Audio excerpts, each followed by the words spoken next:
اهلا بيكم في فيديو جديد. لو انت مش مشترك في القناه اشترك وفعل الجرس واعمل لايك معاك محتوى. لو انت مش متابعني على انستجرام فهتلاقي اللينك في الديسكربشن تحت. فيلا بينا نبدا. يلا بينا. تنبيه مهم، الفيديو ده من منظور علمي بحت ولا يمت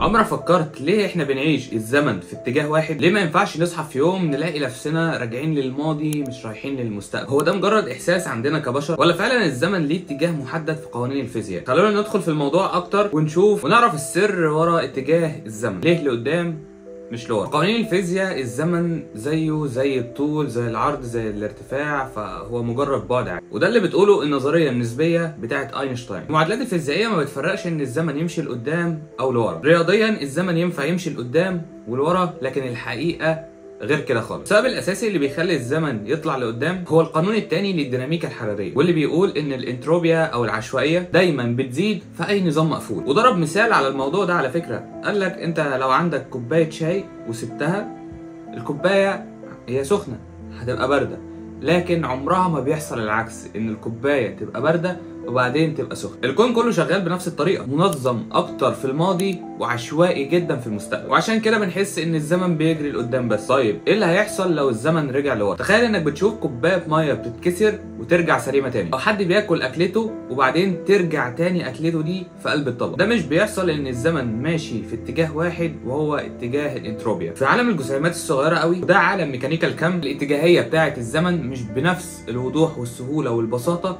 اللي بنشوفها في حياتنا اليوم. في تفاعلات معينه الجسيمات ممكن تتعامل وتتفاعل كأن الزمن بيرجع لورا، لكن ده بيحصل على سكيل او مقاس صغير جدا وما بيتطبقش على العالم الكبير بتاعنا. السؤال اللي بيراودنا كلنا، هل ممكن ان احنا نرجع بالزمن؟ نظريا السفر عبر الزمن ممكن عن طريق بعض الطرق زي الثقوب الدوديه او الاكوان المتوازيه، بس لحد دلوقتي مفيش اي دليل علمي على الكلام ده اصلا. كمان حتى لو ده ممكن، قوانين الفيزياء هتمنع اي مفارقات تحصل، زي ان انت مثلا تروح تمنع نفسك ان انت تتولد. الزمن مش مجرد حاجه بنحسها، لكنه مرتبط بالقوانين الفيزيائيه للكون. طالما الانتروبيا او العشوائيه بتزيد هنفضل عايشين الزمن في اتجاه واحد، من الماضي للحاضر للمستقبل. بس كده، دي تكون نهايه حلقه النهارده. لو عجبك المحتوى ما تنساش تعمل لايك واشترك في القناه وتفعل الجرس.